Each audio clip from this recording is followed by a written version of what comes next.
पच्यतं कुत्तं संतर बाहिरम।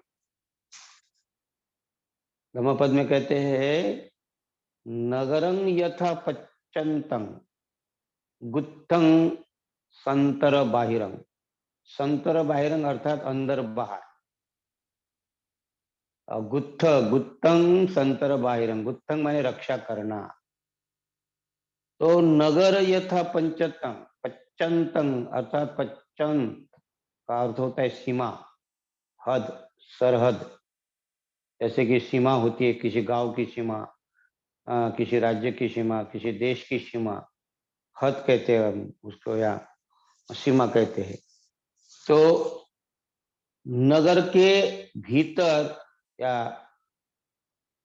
नगर के बाहर, दोनों तरफ जिस प्रकार उसकी गुत्तंग रक्षा की जाती है, अर्थात नगर की अंदर बाहर से सीमा तक रक्षा की जाती है जिस नगर की, शहर की, उसी प्रकार हमें अपनी सुरक्षा करनी चाहिए, खुद की।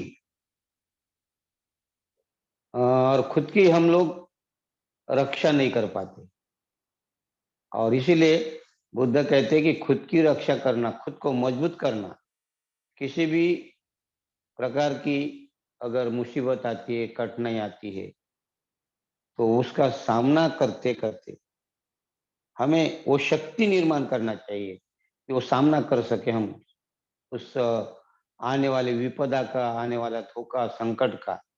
और इसीलिए कहते हैं नगरं यथा पंचतं गुत्तं संतर बाहिरं एवं गोपेत अत्थानं। एवं गोपेथ, गोपेथ अर्थात सुरक्षा, अत्तानम, अत्त माने स्वयं, अत्तानम अर्थात स्वयं की, खुद की। इसी प्रकार जिस प्रकार नगर की रक्षा बाहर से, अंदर से, सीमा के बाहर हो, सीमा के अंदर हो, नगर के अंदर हो, नगर के बाहर हो, जिस प्रकार नगर को सुरक्षित रखा जाता है, उसी प्रकार हमें स्वयं को भी सुरक्षित रखना चाहिए। एवं गोपेत अत्तानम, अर्थात उसी प्रकार हमें अपनी भी रक्षा करनी चाहिए। तो हम अपनी रक्षा करते हैं क्या, हमें देखना है। तो हमारी रक्षा कैसे होगी, हमें रक्षा कैसे करना पड़ेगा। और इसके लिए आगे और कहते क्या, कहते एवं गोपेत अत्तानं खनोवेवा म उपचग्गा। खवे क्या, खनोवे माँ उपचग्गा। माँ, माँ माने पाली में माँ का अर्थ नहीं होता है, मत। माँ माने जैसे कि हम, जो एक बहुत बड़ा शब्द है कि हम माँ को, जो हमारी माँ होती है, उसको लगाते नहीं क्या। लेकिन पाली में माँ का अर्थ होता है माँ। माँ माने मत, मत करना, मत जाना, मत पाना, मत माने नहीं करना। इस प्रकार उसका अर्थ होता है माँ का नहीं। तो क्या कहते हैं, खनो वे माँ उपचग्गा। तो अपना खनो, खन, खन माने क्षण, अक्षण माने समय। तो अपना समय बर्बाद मत करना।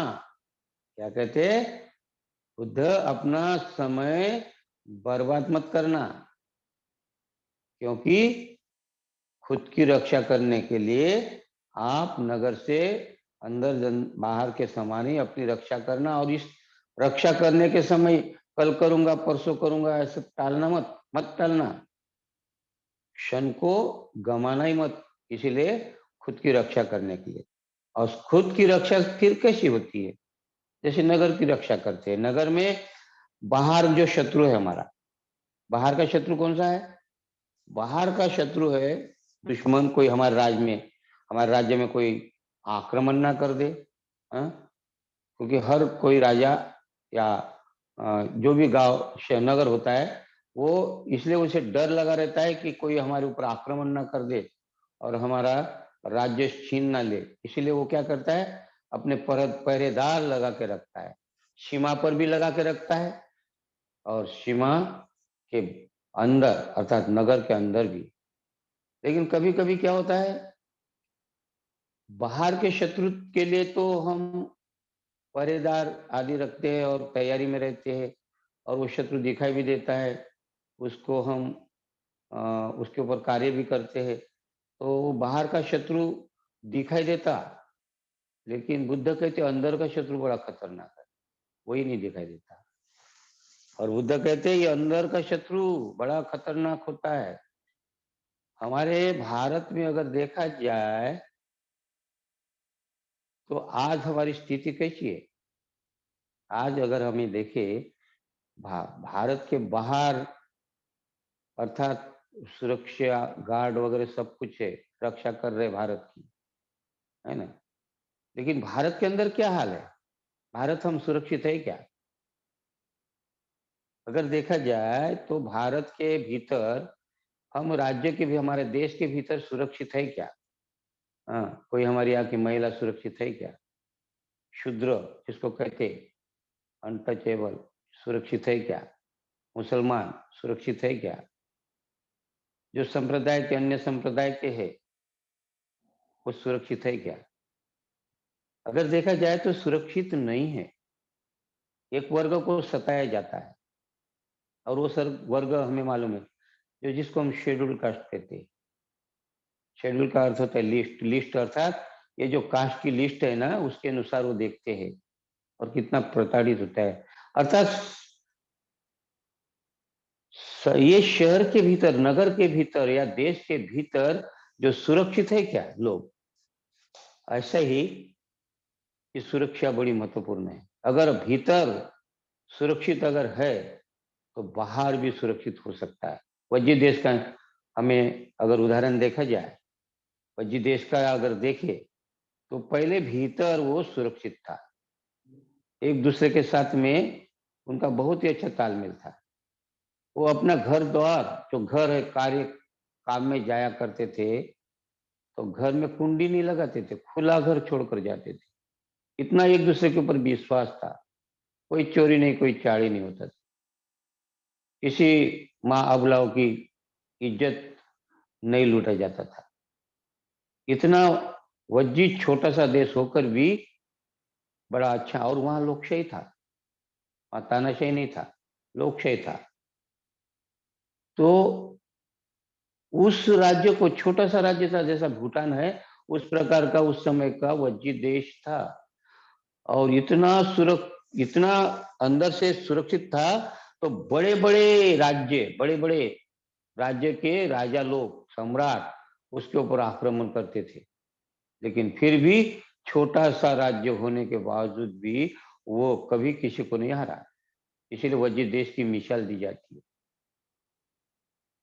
क्यों दी जाती थी? कि वो वज्जी देश छोटा सा होकर राजा बिंबिसार कितने बार आक्रमण किया लेकिन हार कर आ गए। राजा प्रसेनजीत कितने बार युद्ध किया लेकिन हार कर आ गए। दधिवाहन कितने बार युद्ध किया लेकिन हार के आ गया। क्यों आ गए इन लोग हार कर? इसीलिए कि उनकी एकता थी, उनका प्रेम था, उनका मैत्री थी।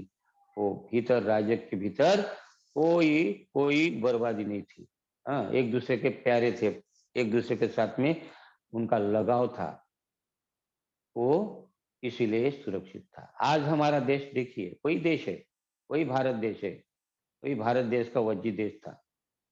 आज भारत में कोई सुरक्षित नहीं, कोई रात को अकेला जा नहीं सकता। एक तो गुंडों का डर है, और गुंडों के हाथ से अगर छूट गए तो पुलिस का डर है, कहीं ना कहीं कहीं ना कहीं वो आदमी फंस जाता है।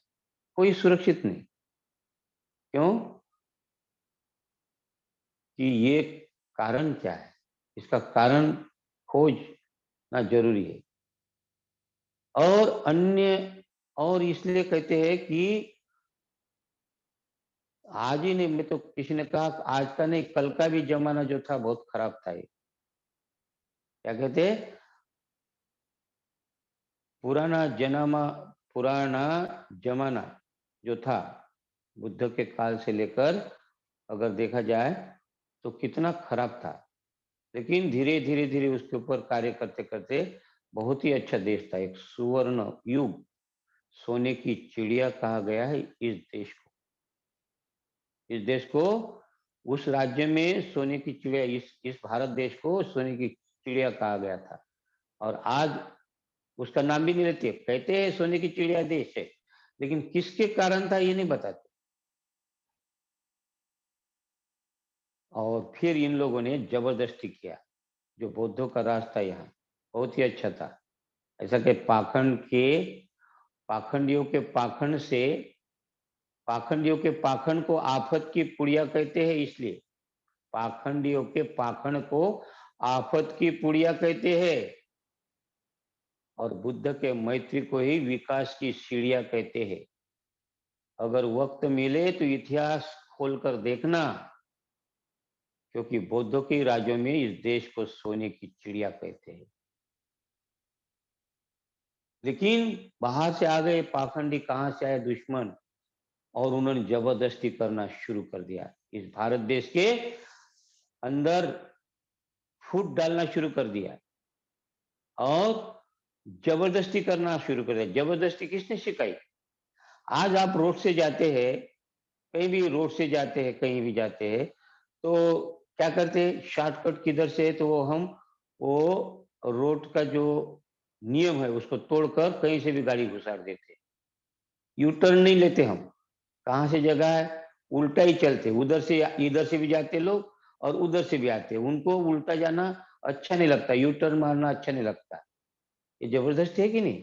एक्सीडेंट होता है कि नहीं इसमें? बाहर विदेशों में अगर जाते हैं, कोई विदेश में, तो कितना भी लंबा 2 किलोमीटर जाना पड़े, 3 किलोमीटर जाना पड़े, 5 किलोमीटर जाना पड़ेगा, जो रोड है उसका नियम नहीं तोड़ते, वो चले जाएंगे और यू टर्न मारेंगे, लेकिन ऐसा आड़े में कोई गाड़ी नहीं निकालेंगे कोई, और इसलिए एक्सीडेंट नहीं होते।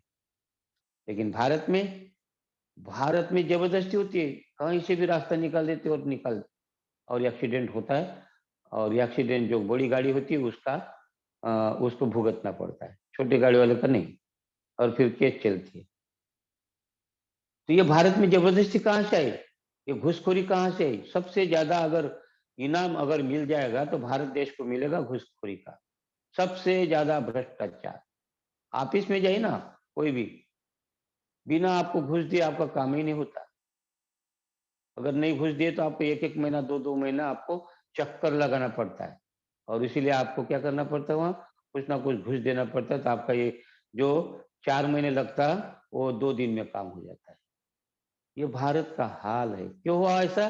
क्योंकि ये जो यूरोशियन लोग आ गए हमारे यहाँ, जबरदस्ती करना, कोई भी छीना झपटी करना सिखाया है। आज बाबा साहब ने इतना सुंदर संविधान लिखा है, इतना सुंदर संविधान लिखा है। अगर संविधान को कौन मानते हैं? अगर इतना अच्छा संविधान लिखा है, लेकिन संविधान की धज्जियां उड़ा रहे, हाँ? और उड़ा तो रहे हैं, और ये भी कहते कि संविधान बदल दो। इतने से ही नहीं चलता, संविधान बदल दो और वो पुराना मनुवाद लाओ। कितना कितना हमारा सुरक्षित है देश। और बुद्ध धम्मपद में कहते हैं कि जब तक आप अंदर से सुरक्षित नहीं होते, तब तक बाहर कैसे रक्षा करेंगे?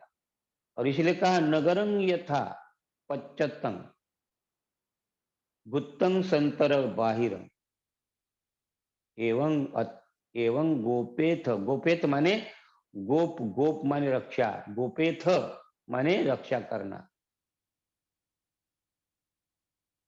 खनो वे माँ उपचग्गा, माँ माने अभी आप समय बहुत बहुत बर्बाद कर दिया है, लेकिन अभी समय मत गंवाना अपने आप को। ये जो बाहरी जो हो रहा है सब कुछ, जितना कुछ हो रहा है, ये बाहर हो रहा है, इसीलिए हो रहा है कि हम अंदर सुरक्षित नहीं। अंदर अर्थात स्वयं, अत्तानंग अर्थात स्वयं सुरक्षित नहीं है, और हम बाहर सुरक्षा देखते। हम अंतर्मुखी कब होंगे? हम अभी भी बहिर्मुखी है। बाहर बाहर आडंबर में हमारा विश्वास है, पूजा पाठ करना, है ना? पूजा पाठ से होता है, पूजा पाठ किए तो मुझे ये मिलेगा वो मिलेगा ना। बुद्ध धर्म में पूजा पाठ को कोई थारा नहीं। तो अंदर भीतर भीतर भीतर सुरक्षित होना है। भीतर का अर्थ होता है ध्यान, और ध्यान जब तक नहीं, तब तक आपकी सम्यक दृष्टि निर्माण नहीं होती। इसीलिए कहा है, क्या कहा है, नत्थी ध्यानं अपयस पय्या नत्थी अजायतो, येमी ध्यानंच पय्यांच सवे निब्बाण संतिके। जब आप अंदर ठीक होंगे, सुरक्षित होंगे, तब आप बाहर भी सुरक्षित करोगे। तो आपके अंदर भीतर मैत्री अगर विकसित होती है, तो आप बाहर भी मैत्री दोगे। अगर आपकी भीतर ही मैत्री नहीं है, हाँ, चाहे कितने भी अनाथालय बना लो तुम, चाहे कितने भी अनाथालय हो, बेसारा कुछ भी स्कूल खोलो, कॉलेज खोलो, अगर आप भीतर ही ठीक नहीं है, तो बाहर बच्चे क्या पढ़ेंगे? हाँ, टीचर का पैसा नहीं है, और जो आता है, ग्रैंड आता है, वो कहाँ चला जाता है? और हम कहते हैं कि हम सुरक्षित है। कहाँ, हम अंदर से ही सुरक्षित नहीं है ना।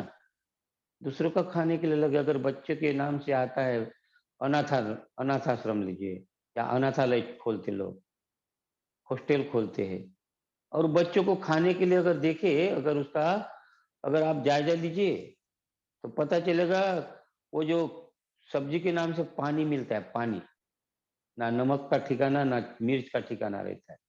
और कोई देखने के लिए आ गया, तो उनके सामने अच्छा सब्जी, अच्छा रहेगा, खाना भी अच्छा मिलेगा, पुलावा मिलेगा अच्छा।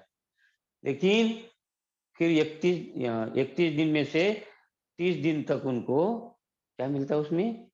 हाँ, सुबह नाश्ते में कुछ नहीं रहता है बराबर, ये कच्चा रहता है, बनाने वाले भी ठीक से नहीं रहते। तो ये भारत की हाल है। और ये भारत के नहीं, हर जगह में देखिए, हॉस्टल हो, बोर्डिंग हो, नाम से पैसा आता है। एक एक आदमी को, एक एक आदमी के नाम से, एक एक बच्चे के नाम से पैसा मिलता है। गोद में लेते हैं लोग, हाँ, पैसा देते कि हमारी तरफ से बच्चे का भला हो, लेकिन बच्चों को मिलता है कब, पता क्या क्या। और हम दान देते रहते हैं, बहुत बड़ा बड़ा करते, लेकिन आदमी को नहीं, अंदर से शल कपट करते, जलन होती है अंदर, इतनी जलन होती है कि वो कैसा इसको नीचे गिराना चाहिए। अगर कोई, अगर इसका सामना करे, कोई अगर इसकी बात उनके सामने लाए, तो उसको मक्खी की तरह निकाल दिया जाता है। हाँ, उसका नामो निशान नहीं रहता है, उसको ट्रस्ट ही निकाल दिया जाता है। तुम्हारा कोई काम नहीं, कहते तुमको आता नहीं है। और ये भारत का हाल है। तो कैसा अंदर से, कैसे हम लोग, और पूजा पाठ ऊपर से, इतनी सुंदर पूजा पाठ करते हैं हम लोग, तो हमें अंदर से बदलते नहीं, हमारी मैत्री नहीं है ना। मैत्री पूर्ण कर्म करके मैं अपने शरीर को शुद्ध करता हूँ। कितना शुद्ध किया, मैत्री पूर्ण कर्म करने के नाम से कितना हमने मैत्री पूर्ण कर्म करते। अंदर तो शल कपट भरा हुआ है, इसको कैसा नीचे गिराना है, इसको कैसा ऊपर उठाना है, इसी में उधर धुम में रहते हैं हम। और समाज, समाज ही नहीं, धार्मिक वातावरण में ही, धार्मिकता में भी ये होता है, मर्डर हो जाते। तो हम सुरक्षित नहीं है, यहाँ सुरक्षित नहीं है। वज्जित देश सुरक्षित था। एक मेनी बॉडी वन माइंड, भले ही बहुत से लोग रहे, लेकिन उनका मन एक था, और इसीलिए एकता थी। हमारे भारत में ऐसा नहीं है, आपस में ही हम लड़ते रहते, और ऊपर से दिखाते बड़े अच्छे हैं। तो हमें अंदर से बदलना पड़ेगा, हमारी मैत्री हमें विकसित करनी पड़ेगी। हम ब्रह्म विहार की बातें करते हैं, और ब्रह्म विहार का पहला विहार कौन सा है? मैत्री का। हमारी मैत्री है क्या? हम तो मैत्री के नाम से लूट करते हैं। हाँ, अंदर से जलते रहते कि ये कैसा आगे बढ़ेगा, इसके टांग खींचना मुझे आता है, और उसके टांग खींचते उसको आगे आने ही नहीं देते। और उनके सारे, उनके अधिकार, उसके पास जो भी पद है, कुछ भी है, उसके छीन लेते, ऐसे बड़े प्यार से छीन लेते। वो आदमी समझ जाता है, ऐसा नहीं क्या, समझ जाता है वो, लेकिन क्या करेगा, मजबूर है। सारे एक हो जाते ना, वो अकेला हो जाता है। तो उसको लगता है ठीक है, अपना विकास करना है, तो काहे के लिए इनके चक्कर में पड़ना। लेकिन ये सही नहीं है, सामना करना चाहिए। तो यहाँ क्या कहते हैं, एवं गोपेत अत्थानम, अपनी सुरक्षा करना है, तो आपको मजबूत होना पड़ेगा। मजबूत नहीं होंगे, तो फिर ऐसा ही होगा। आप देखिए ना, हमारे भारत का क्या हाल है। हाँ, अभी जो राज्य है, ये छोटी सी बात अपने समाज से लेकर राज्य तक की बात है। हम खाली बड़े लोगों को कहते हैं कि ये ऐसे है, हम चाहे राज्य में बैठे उनको कहते हैं, लेकिन हम अंदर से ठीक नहीं है। आज अगर हमारी हालात है, आपको मालूम है, अभी विदेश में अगर हमारा अंतरराष्ट्रीय बौद्ध सम्मेलन होता है, हाँ, और यहाँ के जो उस सम्मेलन में कौन लोग जाते हैं? हमारा कोई आदमी नहीं जाता है वहाँ। तो कौन जाते हैं? यहाँ के जो हमें प्रताड़ित करते हैं, जो वर्णवादी है वो प्रताड़ित करते हैं, वो खर्चा हमारे ऊपर खर्चा करते, प्रताड़ित करते, और यहाँ से वो वर्णवादी जाता है और कहता कि मैं बौद्धिस्ट हूँ, मैं वहाँ के प्रतिनिधि हूँ, बौद्धिस्ट प्रतिनिधि हूँ, और वहाँ का पैसा ले आता है बाहर से, और वो बाहर से पैसा लाकर किसके लिए? हमें ही प्रताड़ित करने का खर्चा करता है, हमारे पास तक नहीं आता है। और हमारे ऊपर जब अत्याचार होता है, तो ये अत्याचार की जो शिकायत है, ये शिकायत हमारे तक नहीं पहुंचती, हमारी शिकायत वहां तक नहीं पहुंचती। क्योंकि अगर विदेश के लोगों को मालूम है बाबा साहब ने क्या किया है, बौद्ध विश्व संगठन की बात की थी, विश्व बौद्ध संगठन होना चाहिए, ताकि बाहर के जो बौद्ध है वो आपकी रक्षा करने के लिए मदद कर सके। और इसीलिए बाबा साहब चाहते थे कि विश्व बौद्ध संगठन हो।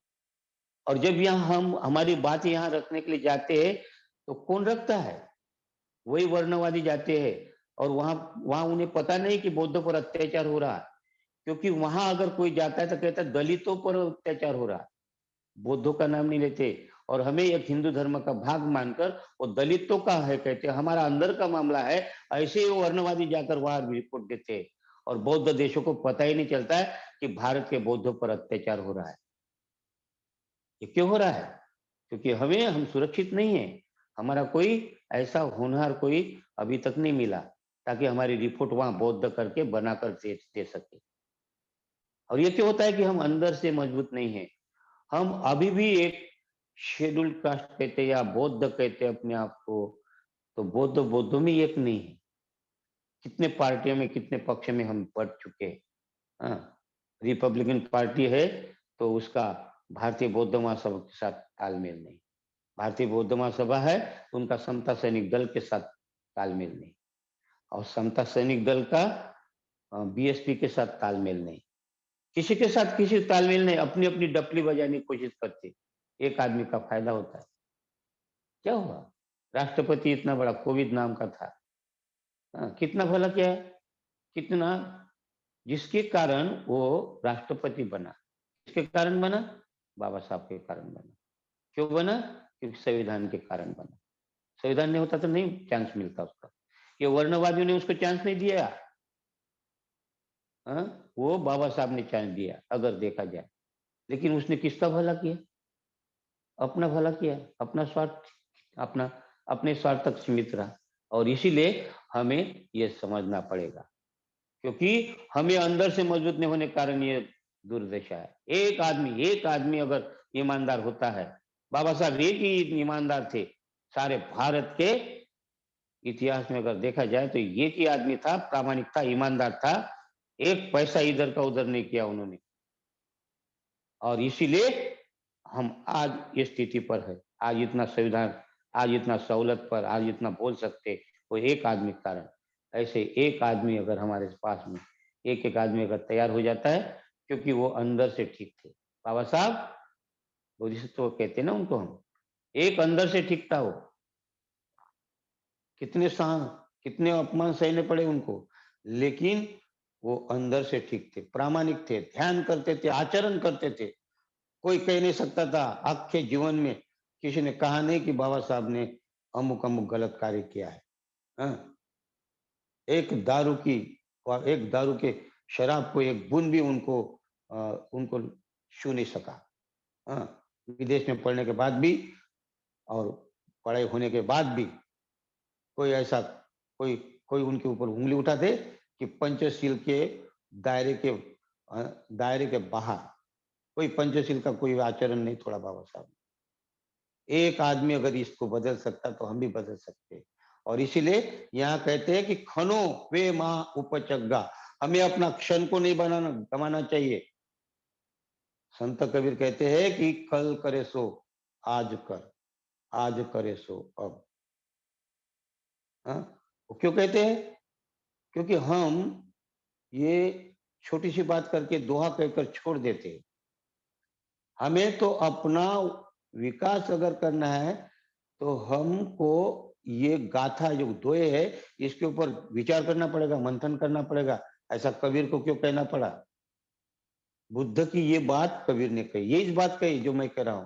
खनो वे माँ उपचग्गा, आगे क्या कहते हैं? खनातित्ता ही सोचंती, क्या कहते हैं आगे की बात? खनातित्ता ही सोचंती निरयमी समपिता, अर्थात निरयमीन यातना, दुख में पड़ोगे। क्यों? सोचंती माने शोक करना पड़ेगा, पश्चाताप करना पड़ेगा। अगर आपने इस समय को गंवा दिया, खनातीताई, खन माने क्षण, अतीत, अतीत माने बीता हुआ, मतलब क्षण अगर बीत गया, अगर ये क्षण चला गया, ये संधि अभी आज अपने पास में है कि हम बौद्ध बनकर आचरण करने की संधि अभी अभी फिलहाल है। अगर ये संधि अगर हमने गंवा दी तो कल क्या होगा? फिर पश्चाताप के सिवा कुछ नहीं रहेगा। सोचंती माने पश्चाताप करना, रोना पीटना, शोक करना। तो आपके हाथ में दुख ही दुख, यातना लोक में जाओगे और फिर कुछ भी नहीं कर सकोगे। और इसलिए संत कबीर भी ये कहते हैं कि कल करे सो आज कर, आज करे सो अब।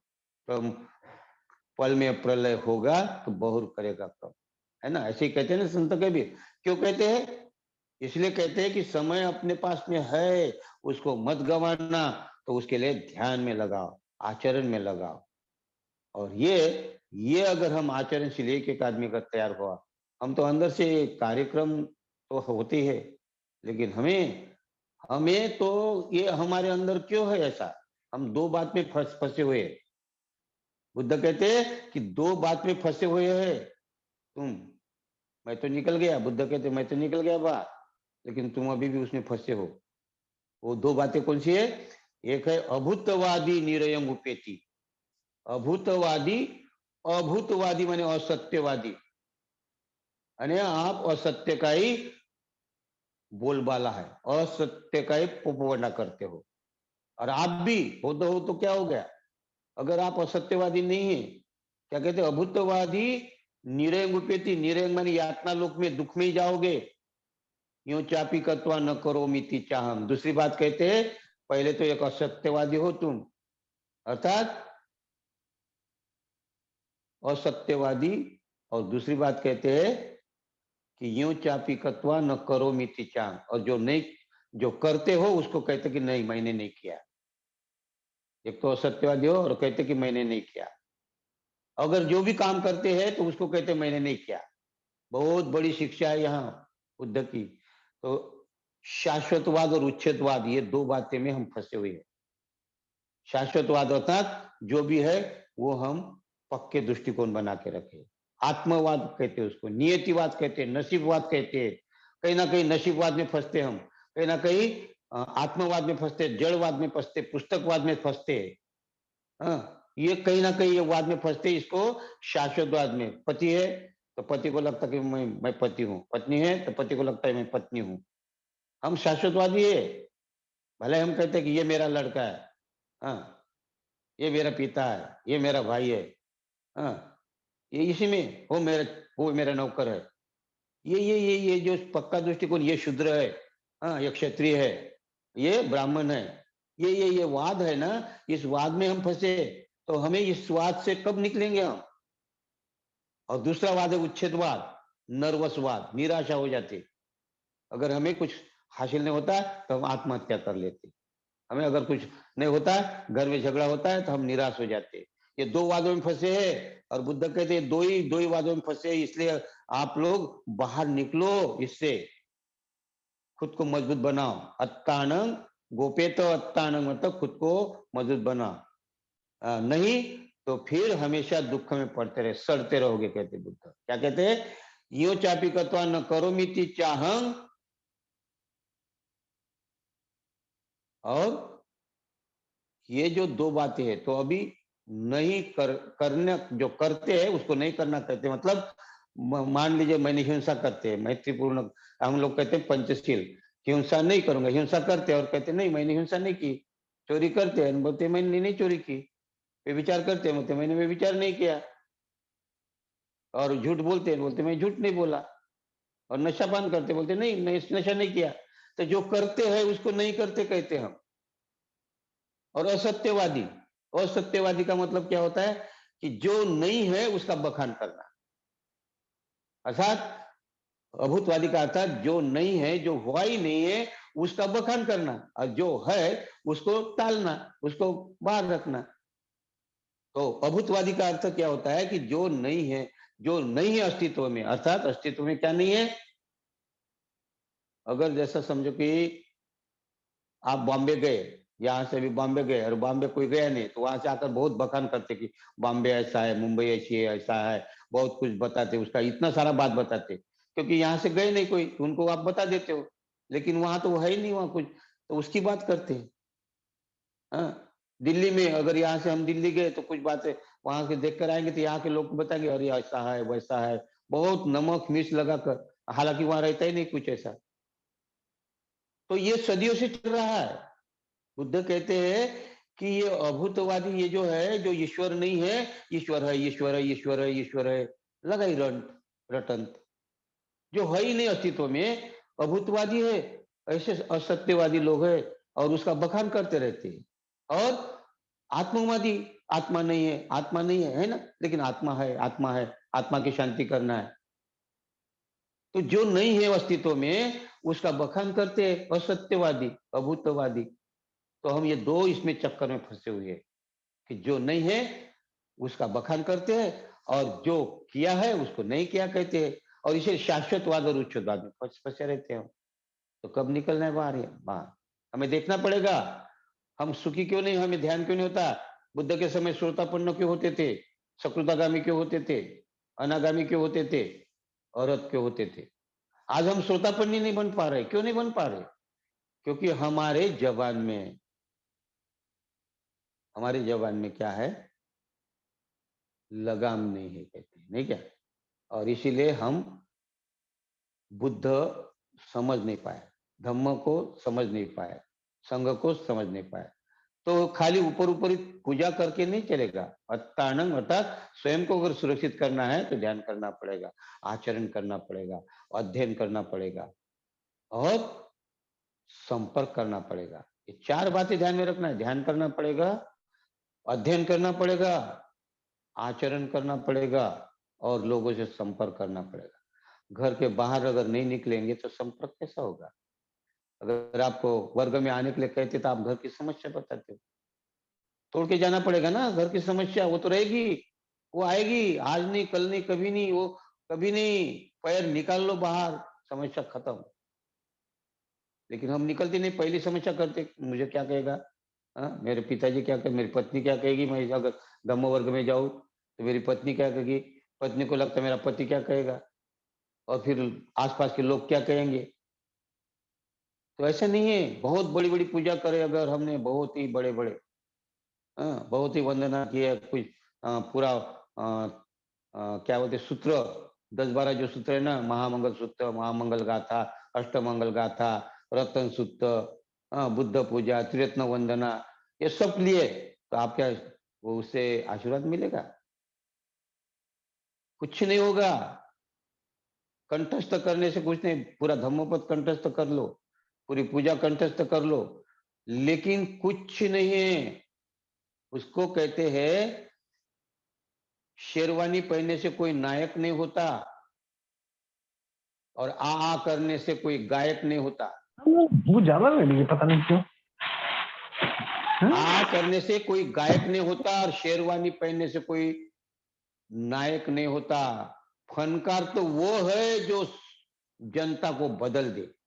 फनकार, फनकार तो वो है कि जनता को बदल दे, वरना जय भीम बोलने से कोई धम्म के लायक नहीं होता। तो हमें जय भीम, हमें बोलना भी है तो हमें वैसा दिखना चाहिए, लिखो सीखो बोलो, है ना, दिखो भी। तो हमें अपने आप को बदलना पड़ेगा, और हम अगर बदलेंगे तो आप दूसरे को, आपको देखते ही दूसरा बदल जाएगा। आपको बोलने की जरूरत नहीं पड़ेगी। बुद्ध पहले बदले, उसके बाद बुद्ध ने लोगों को बदलना शुरू किया। बाबा साहब ने पहले बदले, तब बाबा साहब ने दूसरों को बदलना शुरू किया। पूज्य भंते उर्गेन संरक्षित जी पहले बदल गए, फिर लोगों को बदलना शुरू कर दिया। अनागारी धर्मपाल पहले बदले, तब लोगों को बदलना शुरू कर दिया। पहले बदलना पड़ता है, अट्टानंग मजबूत करना पड़ता है खुद को। तो हमें ये दो बातें ध्यान में रखना है कि हम क्या करते हैं। बाबा साहब की मैं फिर प्रतिज्ञा पे आता हूँ। अगर हम बौद्ध है तो हमें 22 प्रतिज्ञा की जो 7-8 प्रतिज्ञा जो है पहली, वो कचरा हमें बाहर निकालना पड़ेगा, एकदम ब्रेन वॉश करना पड़ेगा, और उसके बाद पंचशील उसमें डालना पड़ेगा। गंदा पानी पहले निकालना पड़ेगा, जितना गंदगी है वो पहले साफ करनी पड़ेगी, तभी उसमें शुद्ध पानी डाल सकते हैं। और इसीलिए बुद्ध कहते हैं नत्थि झानंग अपयस पय्या नत्य जायतो, ये भी झानंत पय्यात सवे निब्बाण संति की। अगर आपको निर्वाण के पास पहुंचना है तो आपको ध्यान करना पड़ेगा। बिना ध्यान से आपकी प्रज्ञा निर्माण नहीं होगी, आपको सम्यक दृष्टि निर्माण नहीं होगी, और बिना बिना सम्यक दृष्टि से आपको ध्यान भी नहीं होगा। ये दोनों बातें एक दूसरे के ऊपर। प्रज्ञा नत्थि पय्या अपयस, पय्या नत्थि अपयस, है ना। नत्थि झानंग अपयस पय्या नत्थि और झानंस। अगर ध्यान के बिना प्रज्ञा नहीं, प्रज्ञा के बिना ध्यान नहीं। अगर ये दोनों अगर हमें निर्माण करना है तो ध्यान करना पड़ेगा, और ध्यान करोगे तभी हमें खुद के ऊपर कार्य कर सकते, तभी हम निर्वाण के पास तक जा सकते। सवे निब्बाण संति के, सवे निब्बाण संति के, संति के माने पास पास में, निर्वाण के पास पास में पहुंच सकोगे अगर हमें ध्यान करेंगे तो। इसीलिए खुद को अंदर से बदलना पड़ेगा। अत्ता ही अत्तनो नाथो, कोई तुम्हें बदल नहीं सकता, खुद ही तुमको बदलना पड़ेगा। क्योंकि बुद्ध कहते अत्ता ही अत्तनो नाथो, खुद ही तुम स्वयं मालिक हो, कोई तुम्हारा दूसरा, कोई नाथो पड़ोसिया, कोई तुम्हारा दूसरा मालक नहीं है ना। क्या कहते, अत्ता ही अत्तनो नाथो कोई नाथो परोसिया, और अत्तान सुदंतेन नाथो लभति दुर्लभम। ऐसा नाथ बनना भी कठिन है, दुर्लभ है। बाबा साहब दुर्लभ थे ना, पूज्य भंते उर्गेन संरक्षित जी दुर्लभ थे, हम भी दुर्लभ हो सकते हैं। क्योंकि हमें नाथ बनने के लिए सुदंता शब्द है, सुदंता। अत्तान स्वयं को प्रशिक्षित करो, सुदंत माने अच्छे तरह से सुप्रशिक्षित करो। सुदंत का अर्थ प्रशिक्षित होना, ट्रेनिंग, वेल ट्रेंड चाहिए। बुद्ध बनने के लिए, बौद्ध बनने के लिए वेल ट्रेंड चाहिए। और जब तक हम वेल ट्रेंड नहीं बनेंगे, नियंत्रित नहीं करेंगे अपनी इंद्रियों को, तब तक हम वेल ट्रेंड कैसे करेंगे, कैसा लोगों को प्रचार करेंगे। तो इसीलिए हमें अत्ता स्वयं मालिक बनना पड़ेगा। स्वयं मालिक बनने के लिए हमें ट्रेनिंग लेना पड़ेगा, प्रशिक्षित होना पड़ेगा। और कब लेंगे ट्रेनिंग हम,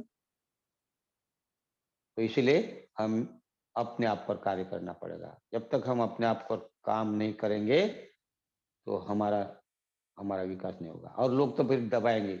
अभी हमें सहूलत मिले बाबा साहब के कारण, हम यहाँ तक पहुंचे हैं। वो कहते हैं ना, पुराना जमाना बड़ा हराम था। हमारे लिए पुराना जमाना बड़ा ही हराम था, और शूद्रों के मुंह में लगा लगाम था। कुत्ते बिल्ली से, कुत्ते बिल्लियों से भी बदतर थी जिंदगी हमारी, क्योंकि यहाँ आदमी ही आदमी का गुलाम था। मगर बाबा साहब आए और हमें क्लास के बाहर बैठकर लिख कर, क्या कहते, क्लास के बाहर बैठकर सीख कर गया मेरा भीम।